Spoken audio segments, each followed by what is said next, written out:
Buenas tardes para todos. En primer lugar quisiera agradecer a la organización de este curso, la invitación.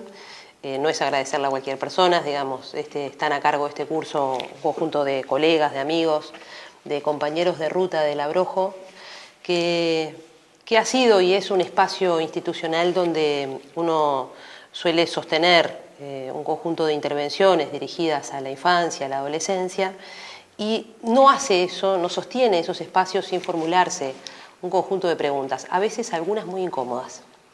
Entonces, el Abrojo es un espacio muy fermental para formularse preguntas de las incómodas, y en ese sentido esto es para mí una restitución de los aprendizajes hecho en un espacio que nos ha permitido a muchos hacernos preguntas serias y de esas de las que uno no siempre sale bien parado.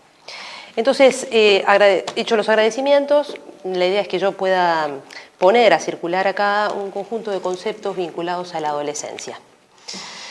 Pero antes de centrarme en la adolescencia, en los procesos adolescentes en sí, quisiera hacer una salvedad inicial, digamos. Ustedes saben que en los últimos tiempos se ha instalado mucho este discurso de las adolescencias. Y si bien tenemos que reconocer que los procesos adolescentes en la actualidad no son iguales, no se dan de la misma manera en los diferentes contextos en donde los gurises se crían y crecen, el concepto de las adolescencias a veces está al servicio de invisibilizar o de poner, digamos, a circular una idea de diversidad.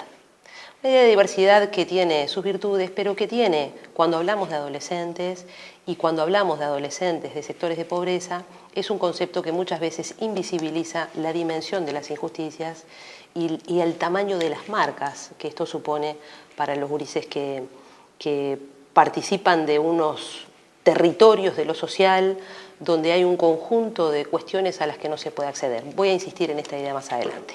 Pero quería restituir que si bien adhiero a una idea de las adolescencias, también quiero poner sobre la mesa que hablar de las adolescencias no debe estar al servicio de ocultar o de invisibilizar bajo el discurso de la diversidad el tamaño de algunas injusticias y las marcas que esas injusticias producen en la subjetividad de los gurises. Hecha esta aclaración, yo voy a conceptualizar los procesos adolescentes sobre la base de 4 categorías. Una primera categoría que tiene que ver con que la adolescencia es un tiempo de transformación identitaria. Cuando decimos que la adolescencia es un tiempo de transformación identitaria, decimos que es un tiempo para dar de baja a la identidad del niño. Digamos, en términos identitarios, la primera infancia y la adolescencia son seguramente los grandes momentos de transformación del sujeto, digamos. La adolescencia es, desde algunas teorías, la segunda oportunidad que el sujeto psíquico tiene. Quiere decir que todos nosotros estaremos transformándonos y cambiándonos hasta el día de la clausura de la muerte, pero hay 2 momentos en la vida donde esta transformación se expresa con una virulencia, con una dimensión muy especial y que tiene que ver con este dar de baja a la identidad del niño, a esta transformación de la identidad. Cuando decimos transformación identitaria decimos que paulatinamente el sujeto adolescente va a ir cambiando, va a ir adquiriendo un conjunto de capacidades, de habilidades y de destrezas que le van a permitir ir tramitando otro modo de estar en el mundo consigo mismo y con los otros. Algunas teorías y seguramente ustedes recuerdan a Arminda Verasturi, por ejemplo, cuando hablaba de la adolescencia como un tiempo para adolecer, un tiempo donde se adolece. La verdad, algunos pensamos que este tiempo de transformación identitaria no trae a los adolescentes solamente dolor, no trae solamente sufrimiento, sino que trae además una buena dosis de placer. Los adolescentes sufren estos cambios, pero también disfrutan muchísimo esta transformación. Y algunos autores dicen que si devenir en adulto supone de alguna manera perder esta capacidad de cambio y de transformación tan impresionante que los adolescentes tienen. De manera que los adultos somos esos sujetos que nos cuesta un poco más ser distintos a nosotros mismos, digamos. Somos esos que nos volvemos a encontrar con nuestras mismas cosas, aún aunque no las querramos, aún aunque quisiéramos cambiarlas. Y algunos autores dicen que este rasgo de transformación de la identidad que los adolescentes tienen y que los adultos hemos perdido por haber devenido en adultos, nos produce a los adultos un cierto monto de envidia. digamos, ese sujeto inquietante que es un adolescente cambiando con esa virulencia que lo hace, que a veces es un verano, nos representa de momentos una cierta conmoción, una cierta movida, digamos, que se acerca mucho a lo que algunos autores hablan como la envidia del adulto hacia el adolescente. La segunda categoría que quiero plantear tiene que ver con que la adolescencia es un tiempo de moratoria, pero que algunos estamos instalando esta idea de que en este país o en estos contextos o en este momento del mundo y de la civilización tenemos que plantear esto más que como moratoria, como un cuestionado tiempo de moratoria. Hasta hace tiempo asumíamos que la moratoria implica que el adolescente transite un tiempo que denominábamos en ese sentido, porque era un tiempo que los adolescentes se tomaban para no asumir con responsabilidad y con madurez algunas cosas que después hay que asumir en la condición adulta. De manera que los adolescentes son sujetos irresponsables e inmaduros. Y eso decía Winnicott. Winnicott es un pediatra y psicoanalista inglés al que yo voy a referir varias veces.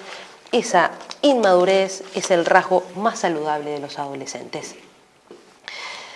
Pero esto supone, en tanto moratoria, que hay un conjunto de adultos, llámese familia, instituciones, Estado, que conceden al adolescente unos plazos determinados. Quiere decir que para que haya uno que more, para que haya uno que tenga disponible un tiempo para dar rienda suelta a su inmadurez y a su responsabilidad, hay otros que le conceden ese plazo determinado.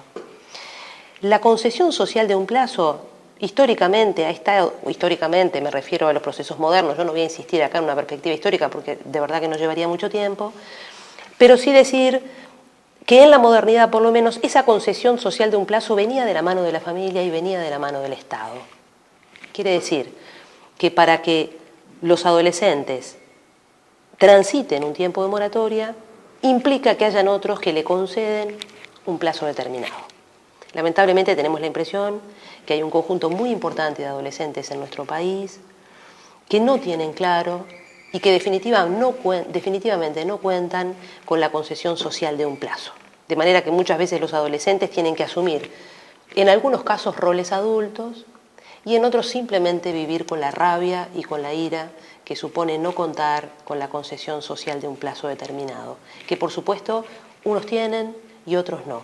Y acá ya empiezo a dibujar algunos de los rasgos que para mí son peligrosos en términos de hablar de las adolescencias, porque estas son las cosas que el discurso de la diversidad invisibiliza, en términos de la injusticia que esto supone, que hayan algunos que sí tienen un plazo determinado, a los que sí les concedemos un plazo determinado y a otros que no. Porque esta concesión, sin duda, es una concesión de carácter económico, pero también es una concesión simbólica y es una concesión afectiva. Entonces, en el Uruguay de hoy, lamentablemente tenemos la impresión de que hay muchos, demasiados en relación a lo que una democracia puede tolerar, gurises que no cuentan con la concesión social de un plazo para que esta moratoria adolescente se pueda desplegar. La tercera categoría tiene que ver con que la adolescencia es un creciente proceso de autonomía. Con el creciente proceso de autonomía hacemos referencia a que el pasaje de la supuesta infancia, de la infancia, a la adolescencia supone que los gurises van adquiriendo un conjunto de habilidades, capacidades y destrezas que le permiten explorar el mundo, digamos, que les permiten ir más allá de lo familiar, ampliar el territorio de lo conocido.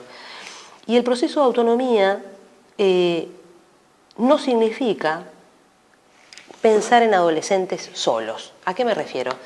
Me refiero a que la autonomía es un concepto que supone que existe un punto fijo del que yo me puedo volver autónomo. Quiere decir, no es lo mismo estar en un proceso de autonomía a ser un adolescente solo o a ser un adolescente abandonado. Porque la autonomía, el propio concepto de autonomía, refiere a que existe un punto fijo al que uno puede volver. A mí me gusta poner el ejemplo de la primera infancia en esta metáfora, y sin infantilizar a los adolescentes, pero sí volver a esta imagen de la primera infancia cuando los niños pequeños empiezan a adquirir sus primeras habilidades de autonomía. Entonces empiezan a caminar, empiezan a hablar, empiezan a explorar el mundo. Pero en determinado momento de esa exploración, y por supuesto que se van a poner en riesgo en esa exploración, en determinado momento de esa exploración, los chiquitos miran para atrás y dicen mamá. Y cuando dicen mamá, allí tiene que haber alguien. Mamá, papá, la tía, la señora que lo cuida, la maestra de la guardería.